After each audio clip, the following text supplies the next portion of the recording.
성경에 등장하는 믿음의 사람들은 특별한 의미를 담고 있는 이름을 가지고 있는 것을 볼 수가 있습니다. 이름이라는 것은 그 사람의 일생과 깊은 연관이 있는데, 예를 들어 창세기 17장 4절과 5절 보시면, 보라, 내 언약이 너와 함께 있으니 너는 여러 민족의 아버지가 될지라. 이제 후로는 내 이름을 아브라함이라 하지 아니하고 아브라함이라 하리니 이는 내가 너를 여러 민족의 아버지가 되게 함이니라 말씀했습니다. 하나님은 아브라함과 언약을 맺으시고 그의 이름을 아브라함이라 새롭게 지어주셨습니다. 아브라함, 많은 무리의 아버지란 뜻으로 아브라함을 여러 민족의 아버지가 되게 하시겠다는 하나님의 언약이 그 이름에 담겨 있습니다. 또한 모세의 이름이 등장하는 출애굽기 2장 10절 보시면, 그 아기가 자라매 바로의 딸에게로 데려가니 그가 그의 아들이 되니라. 그가 그의 이름을 모세라 하여 이르되 이는 내가 그를 물에서 건져내었음이라 하였더라. 모세, 건져냄이라는 뜻으로 바로의 딸이 지어준 이름입니다. 하나님은 물에서 건진받은 모세를 통하여 이스라엘 백성을 애굽의 속박에서 건져내셨습니다. 모세의 뒤를 이어 가나안 정복을 이룬 여호수아 이름의 뜻은 여호와가 구원하시다라는 뜻을 가지고 있습니다. 하나님께서 여호수아를 통해 가나안 정복을 이루시고 구원의 역사를 이루어 가시는 장면을 기록한 것이 여호수아 6장부터 10장까지 말씀입니다. 여리고 정복, 아이성 전투, 그리고 이 기브온 정복 사건은 모두 이 땅을 구원하시는 하나님을 보여주는 사건들이라 말할 수 있습니다. 오늘 우리가 살펴볼 여호수아 5장은 가나안 정복 역사를 위하여 이스라엘 자손들이 무엇을 준비하였는지, 아니 정확하게 말한다면 하나님이 이스라엘 자손을 어떻게 준비시켰는가를 보여주고 있습니다. 하나님의 도우심으로 이스라엘이 요단강을 건너는 기적이 가나안 전역에 소문으로 퍼지기 시작했습니다. 요단강 도하 사건을 들었던 가나안 족속의 왕들 어떤 반응을 보였을까요? 자, 우리 1절 말씀이 중요한데 함께 읽겠습니다. 시작. 요단 서쪽의 아모리 사람의 모든 왕들과 해변의 가나안 사람의 모든 왕들이 여호와께서 요단물을 이스라엘 자손들 앞에서 말리시고 우리를 건너게 하셨음을 듣고 마음이 녹았고 이스라엘 자손들 때문에 정신을 잃었더라. 가나안 족속의 사기는 최악으로 떨어졌고 요단강 기적을 경험한 이스라엘 군사들의 사기가 최상으로 올라갔을 때 예상치 못한 일이 발생하게 됩니다. 자, 2절 보십니다. 그때에 여호와께서 여호수아에게 말씀합니다. 너는 부싯돌로 칼을 만들어 이스라엘 자손들에게 다시 할례를 행하라 말씀하셨습니다. 할례를 행하라는 명령이 그 당시에 받아들이기 쉬운 말씀이었을까요? 전쟁의 승패는 타이밍에 있는데 하나님께서 할례를 행하라 말씀했을 때 이스라엘 공동체를 이끌어 가야 하는 이 여호수아는 어떻게 반응했을까요? 자, 3절 말씀을 보시기 바랍니다. 여호수아가 부싯돌로 칼을 만들어 할례산에서 이스라엘 자손들에게 할례를 행했다고 성경은 증거하고 있습니다. 전쟁을 앞에 두고 있는 이스라엘 자손들을 할례를 행하였을 때 상황이 어땠을까요? 자, 8절 보시면 알 수 있습니다. 또 그 모든 백성에게 할례 행하기를 마침에 백성이 진중 각 초소에 머물며 낫기를 기다렸습니다. 할례를 행한다는 것은 이스라엘 남자에게 있어서 무장 해제가 되는 것을 의미합니다. 그럼에도 여호수아는 할례를 행하였고 이스라엘 자손들은 순종하는 마음으로 할례 의식에 모두 동참했습니다. 성서학자들은 할례 의식을 행하고 낫기까지 최소 열흘 정도의 시간을 보냈을 것으로 추정하고 있습니다. 저기 눈앞에 있는 평지에서 이스라엘 남자들이 할례를 행한다, 무장 해제한 채 누워있다, 가나안 족속 사람들 이해하기가 어려웠을 것입니다. 그런데 이것이 전부가 아닙니다. 하나님께서 이스라엘 자손에게 유월절을 지키라 말씀했을 때 여리고 평지에서 이스라엘 자손들이 유월절을 지키는 모습이 10절에도 기록이 되어 있습니다. 또 이스라엘 자손들이 길갈에 진쳤고 그달 14일 저녁에는 여리고 평지에서 유월절을 지켰습니다. 유월절 이튿날이 됐을 때 이스라엘 백성들은 그 땅의 소산물을 먹기 시작했고 40년 동안 내렸던 만나가 그날에 그쳤다는 사실 11절, 12절에 나오고 있습니다. 유월절 이튿날에 그 땅의 소산물을 먹되 그날에 무교병과 볶은 곡식을 먹었더라. 또 그 땅의 소산목을 먹은 다음 날에 만나가 그쳤으니 이스라엘 사람들이 다시는 만나를 얻지 못하였고 그 해에 가나안 땅에 소출을 먹었더라. 객관적으로 여호수아 5장을 읽어봤습니다. 객관적으로 여호수아 5장의 기록을 보면 사람의 상식과 이성으로는 이해할 수 없는 장면이라고 말할 수밖에 없습니다. 최고의 타이밍에 하나님께서 이해할 수 없는 브레이크를 요구하시는 이유가 뭘까요? 할례를 행한다는 것은 이스라엘 군사들에게 무장해제를 의미하는데 하나님이 그때에 할례를 행하라 말씀하는 이유가 뭘까요? 여리고 평지에서 하나님께서 이스라엘 자손들에게 유월절을 지키라 말씀하는 이유도 무엇일까요? 여호수아 5장은 준비시키는 하나님을 증거하고 있습니다. 여호수아 6장부터 시작되는 가나안 정복의 대역사는 하나님이 이스라엘을 어떻게 준비시키셨으며 그를 통해 역사하셨던 하나님의 기록을 보여주고 있습니다. 6월부터 시작할 우리 목회 사역을 위해서 우리는 어떤 믿음으로 무엇을 준비해야 되는지 이 귀한 말씀을 함께 나누면서 준비된 우리를 통하여 교회다움을 회복하게 하시는 하나님의 은혜가 우리 교회 가운데 임할 수 있기를 주님의 이름으로 축원합니다. 자, 첫째 메시지입니다. 정체성을 회복할 때 하나님은 우리의 수치를 굴러가게 하신다고 본문은 첫 번째 메시지를 선포하고 있습니다. 이스라엘 자손들이 요단강을 건넜다는 소식에 가나안 족속의 왕들이 충격을 받는 장면이 1절에 기록이 되어 있죠. 제가 읽겠습니다. 요단 서쪽의 아모리 사람의 모든 왕들과 해변의 가나안 사람의 모든 왕들이 여호와께서 요단물을 이스라엘 자손들 앞에서 말리시고 우리를 건너게 하셨음을 듣고 마음이 녹았고 이스라엘 자손들 때문에 정신을 잃었더라. 1절에서 가장 중요한 단어를 꼽으라면 여호와께서란 단어입니다. 여호와께서. 잘 들으세요. 가나안 족속의 왕들이 두려움을 느낀 것은 이스라엘이 강해서가 아니라 여호와가 이스라엘과 함께 하신다는 사실 때문이었습니다. 우리의 강함은요, 우리의 실력과 재능이 있는 것이 아니라 하나님께서 우리와 함께 하실 때 우리는 강한 자로 쓰임받는 사실을 믿으시기 바랍니다. 가나안 사람들이 두려움을 느끼고 충격을 받게 되었다는 것은 이스라엘이 진격하기에 최상의 조건이 갖춰졌다는 것을 의미합니다. 명량해전이라는 영화를 보셨습니까? 우리나라 최고의 관객수를 차지한 이 명량해전 영화를 저도 가족들과 함께 봤을 때 전쟁에 있어 승패가 타이밍에 있다는 사실을 알게 되었습니다. 근데 하나님은 이해할 수 없는 브레이크를 요구하십니다. 2절입니다. 함께 읽겠습니다. 그때 여호와께서 여호수아에게 이르시되 너는 부싯돌로 칼을 만들어 이스라엘 자손들에게 다시 할례를 행하라 하시며 2절에서 제일 중요한 단어는 역시 그때란 단어입니다. 이 그때를 히브리 성경으로 직역해드리면 바로 그 시간에 이런 뜻입니다. 가나안 족속의 사기가 최악으로 떨어지고 이스라엘 군사의 사기가 최상으로 올라갔을 때 그 시간에 하나님은 할례를 행하라 말씀하고 있습니다. 하나님께서 할례를 행하라 말씀하시는 이유가 무엇일까요? 자, 첫째 이유는 순종의 믿음을 보기를 원하셨기 때문입니다. 4절과 5절은 이스라엘 자손들이 지금까지 할례를 행하지 못한 이유를 알려주고 있습니다. 여호수아가 할례를 시행한 까닭은 이것이니 애굽에서 나온 모든 백성 중 남자 곧 모든 군사는 애굽에서 나온 후 광야길에서 죽었는데 그 나온 백성은 다 할례를 받았으나 다만 애굽에서 나온 후 광야길에서 난 자는 할례를 받지 못하였습니다. 이스라엘 백성들 출애굽한 이후에 광야에서 할례를 행하지 못한 이유가 뭘까요? 이유는 한 가지입니다. 하나님 말씀에 순종하지 않았기 때문입니다.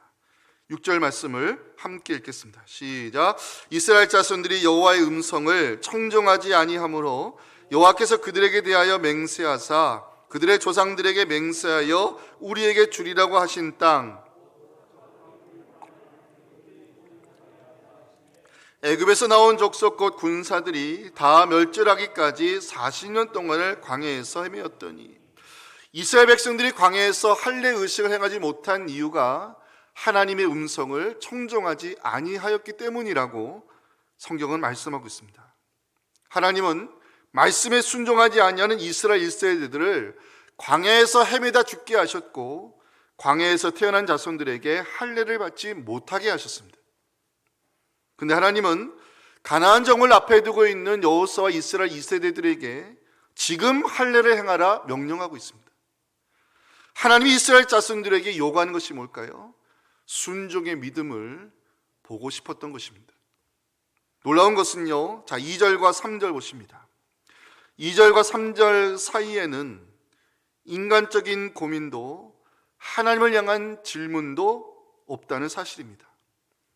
2절에서 하나님께서 할례를 행하라 말씀했을 때 3절 여호수아는 할례를 행하는 즉각적인 순종을 보여주고 있습니다. 더 놀라운 것은 이스라엘 자손들입니다. 여호수아가 하나님 말씀을 선포하고 할례를 행하려 했을 때 집단적 반발도 없었고 논리적 이의 제기도 없었습니다. 8절 보시기 바랍니다. 그 모든 백성에게 할례 행하기를 마침에 백성이 진중학 처소에 나물며 낫기를 기다렸습니다. 성서학자 카일은 70에서 80% 정도의 이스라엘 남자들이 그때 할례를 받았을 것으로 추정하고 있습니다. 그 당시 이스라엘 군사에게 할례를 행한다는 것은 무장해제를 시키는 것과 똑같습니다. 우리는 창세기 34장의 사건을 통해서 집단적 할례를 행한다는 것이 얼마나 위험스러운 일인지 알고 있습니다. 창세기 30장 25절 말씀 알고 계시죠? 제3일에 아직 그들이 아파할 때에 야곱의 두 아들 디나의 오라버니 시므온과 레이가 각기 칼을 가지고 몰래 그 성을 기습하여 세겜 족속의 모든 남자를 다 죽여버렸습니다. 이스라엘 자손들 어떤 마음으로 할례를 행하였을까요? 하나님이 지켜주실 것이라는 믿음이 있었기 때문입니다. 이스라엘 군사들이 할례의 아픔 때문에 누워있을 때 왜 가나안 족속은 기습 공격을 하지 않았을까요? 1절에 마음이 녹았고의 답이 있습니다. 이 마음이 녹았다는 것은 히브리어로 감정적 두려움을 묘사할 때 사용하는 단어인데 하나님께서 가나안 사람들의 마음에 두려움을 심어 놓으셨다는 것입니다. 두려움은 사람의 발목을 붙잡는 힘이 있는데요, 하나님께서 두려움을 심어 놨을 때 가나안 족속 사람들 감히 이스라엘을 공격할 마음을 갖지 못했습니다. 하나님께서 이스라엘 자손들의 이 귀한 순종을 보시고 어떻게 하나님 반응했을까요? 첫째는 언약 관계의 회복이 이루어지게 하셨습니다. 자, 할례 기원을 찾아가 보면 어디까지 올라가야 되죠? 아브라함 때까지 올라가야 됩니다. 자, 하나님께서 아브라함과 언약을 맺으시고 말씀으로 축복하는 장면이 창세기 17장 7절 8절인데 우리 모두 아브라함이 영적 자손이기 때문에 우리에게 되는 언약의 말씀입니다. 함께 읽겠습니다. 내가 내 언약을 나와 너 및 너의 대대 후손 사이에 세워서 영원한 언약을 삼고 너와 내 후손의 하나님이 되리라. 내가 너와 내 후손에게 네가 거리워하는 이 땅 곧 가나안 온 땅을 주어 영원한 기업이 되게 하고 나는 그들의 하나님이 되리라 말씀했습니다. 하나님께서 말씀을 선포하신 후 아브라함에게 언약의 백성이 된 증표로 할례를 몸에 행하라 말씀했어요. 그 장면이 창세기 17장 9절과 10절에 나오고 이것이 할례의 기원입니다. 하나님이 아브라함에게 이르시되 그런즉 너는 내 언약을 지키고 내 후손도 대대로 지키라. 너희 중 남들은 다 할례를 받으라. 이것이 나와 너희와 너희 후손 사이에 지킬 내 언약이니라. 할례와 관련된 창세기 말씀을 읽어보면 가장 많이 등장하는 단어가 언약이라는 단어입니다. 하나님은 아브라함과 언약을 맺으시고 그 후손들에게 할례를 행하라 명령하셨습니다. 할례는 언약 백성이 되었음을 몸에 새기는 증표임을 성경은 말씀하고 있어요. 하나님께서 가나안 정을 앞에 두고 있는 이스라엘 자손들에게 할례를 요구하심은 언약 관계의 회복을 위해서였습니다. 이스라엘 자손들이 순종하는 마음으로 할례를 행했을 때 하나님이 이들을 언약 백성으로 세워주시는 은혜를 내려주신 것입니다. 하나님께서 이들의 순종을 보시고 어떤 반응을 보이셨을까? 두 번째는 길갈의 역사를 이루어 주셨습니다. 이스라엘 백성에게는 흑 역사라는 것이 있습니다. 애굽에서 400년 넘게 노예 생활했던 이스라엘 백성들은 수치스러운 습관들을 가지고 있었을 것입니다. 사람의 눈치를 보는 습관, 내일의 꿈과 미래를 포기하고 오늘만 사는 생각, 시킨 일 외에는 열심을 내지 않는 노예 근성, 애굽의 우상 문화에 젖어버린 관습 등 이스라엘 백성들에게는 수치스러운 습관들이 남아 있었습니다. 또한 광야 40년의 여정도 이스라엘 백성에게는 지우고 싶은 흑역사였습니다. 하나님의 인도하심을 신뢰하지 못하고 하나님의 약속을 의심하며 원망과 불평을 쏟아냈던 이스라엘 백성들, 결국에는 자신들이 쏟아낸 말대로 가나안 땅에 들어가지 못하고 광야에서 헤매다 죽게 되는 결과가 민수기 14장 27절부터 기록이 되어 있습니다. 나를 원망하는 이 약한 회중에게 내가 어느 때까지 참으랴. 이스라엘 자손이 나를 향하여 원망하는 바 그 원망하는 말을 내가 들었노라. 그들에게 이르기를 여호와의 말씀에 내 삶을 두고 맹세하노라. 너희 말이 내 귀에 들린 대로 내가 너희에게 행하리니 너희 시체가 이 광야에 엎드러질 것이라. 너희 중에서 20세 이상으로서 계수된 자 곧 나를 원망한 자 전부가 여분네 아들 갈렙과 눈의 아들 여호수아 외에는 내가 맹세하여 너희에게 살게 하리란 땅에 결단코 들어가지 못하리라. 이스라엘 백성들 가나안에 들어가지 못하고 광야에서 헤매게 됐을 때 애굽 사람들은 뭐라고 했을까요?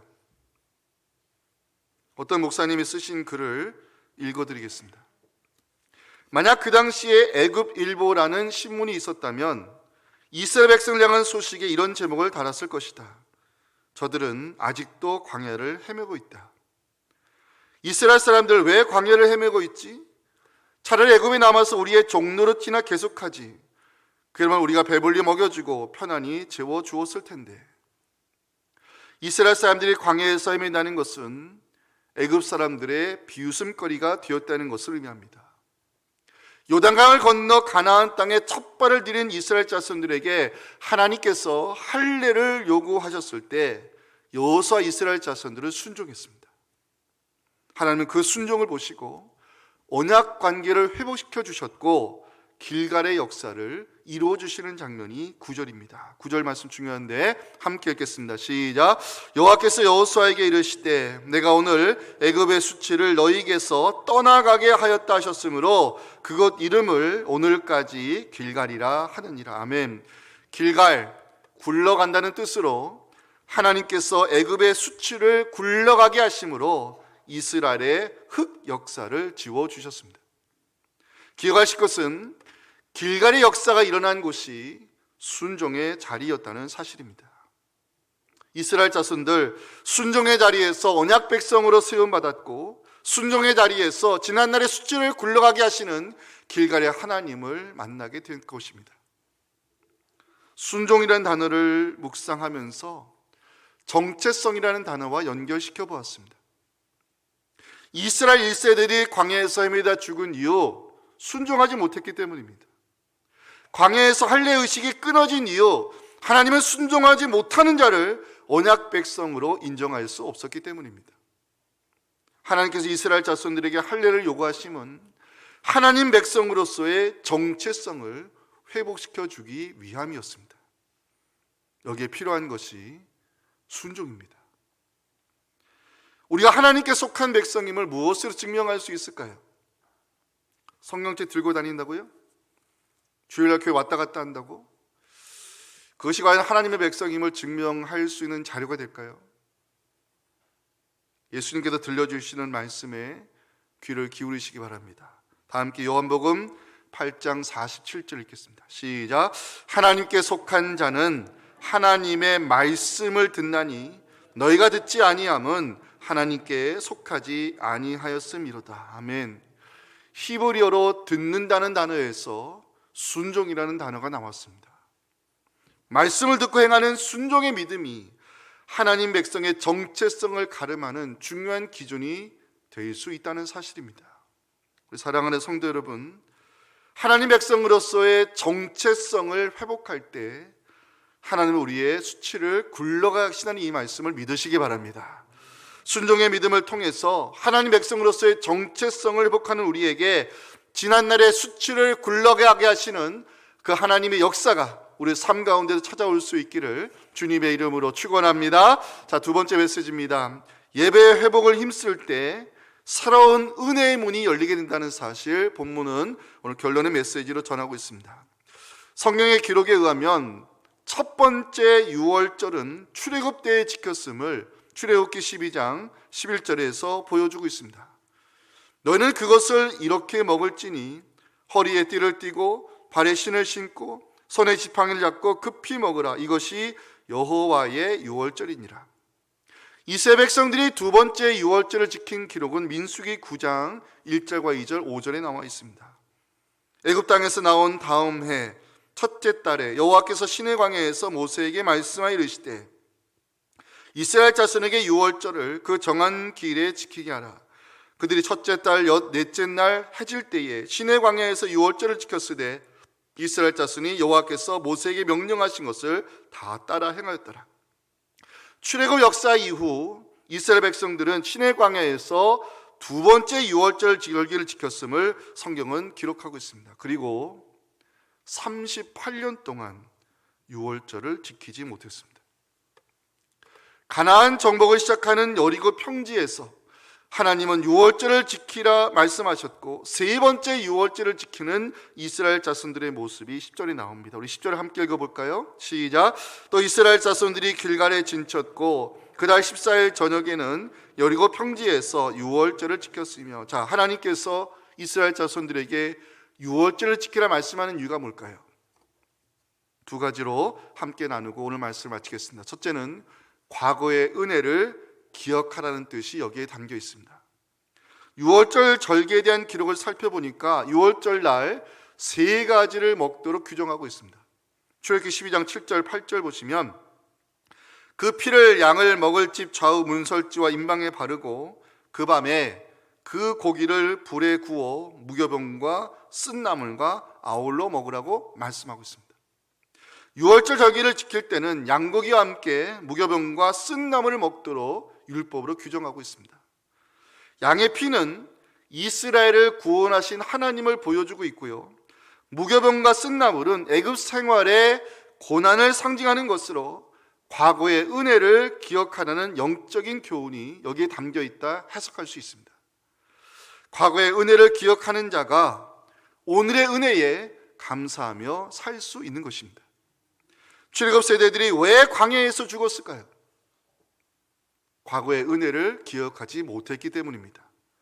이스라엘 백성들 홍해의 기적을 경험한 지 정확히 3일 만에 원망의 소리를 쏟아내기 시작합니다. 출애굽기 15장 22절부터 24절은 유명한 장면이죠.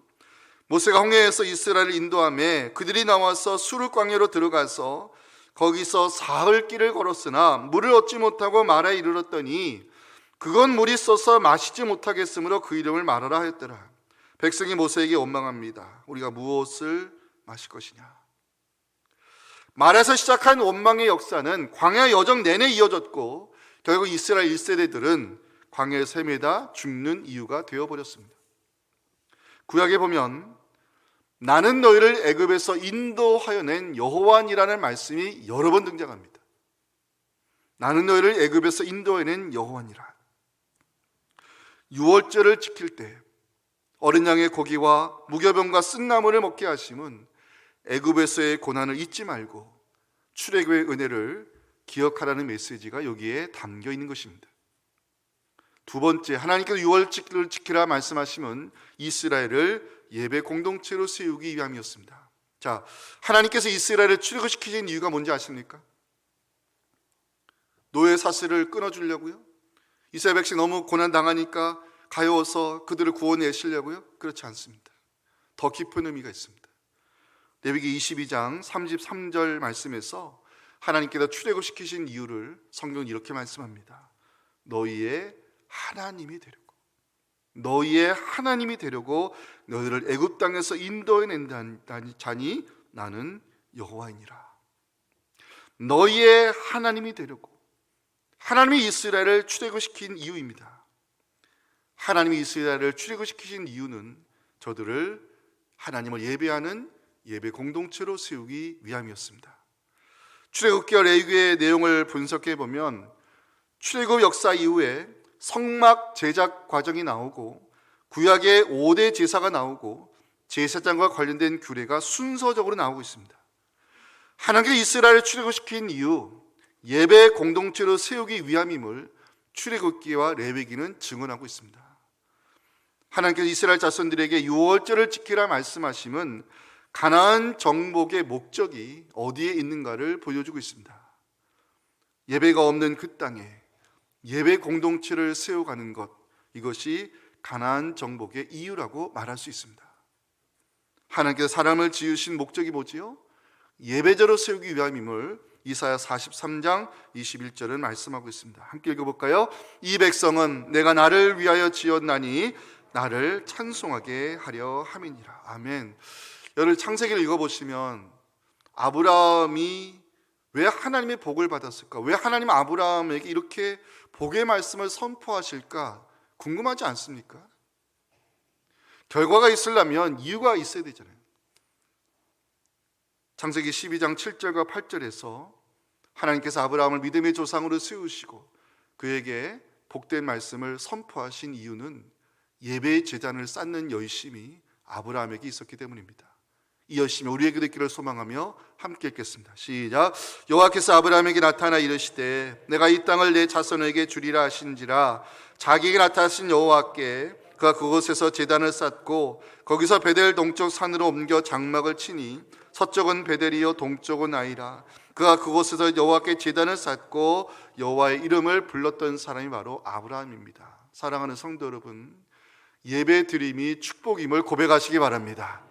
하나님은 유월절을 지킴으로 예배를 회복하는 이스라엘 자손들에게 가나안 정복의 새로운 시대의 문을 열어주셨습니다.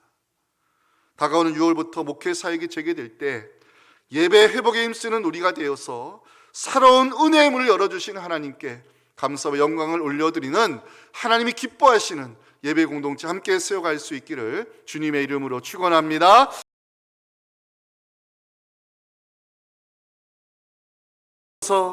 지금은 우리 구주 예수님의 은혜와 하나님 아버지의 크신 사랑과 성령의 역사하심이 주신 말씀을 가지고 삶의 자리로 돌아가 순종의 믿음과 예배 회복에 힘쓰는 말미암아 지난날의 수치를 굴러가게 하시는 길갈의 하나님을 경험하고 그 하나님께 예배의 힘을 입어서 건강 믿음의 공동체 함께 수용하기를 원하는 우리 사랑하는 성도들의 이 귀한 부르짖음과 사랑하는 자녀들의 믿음과 우리가 섬기는 교회 공동체 위에 지금부터 영원토록 함께 하시기를 간절히 축원하옵나이다. 아멘.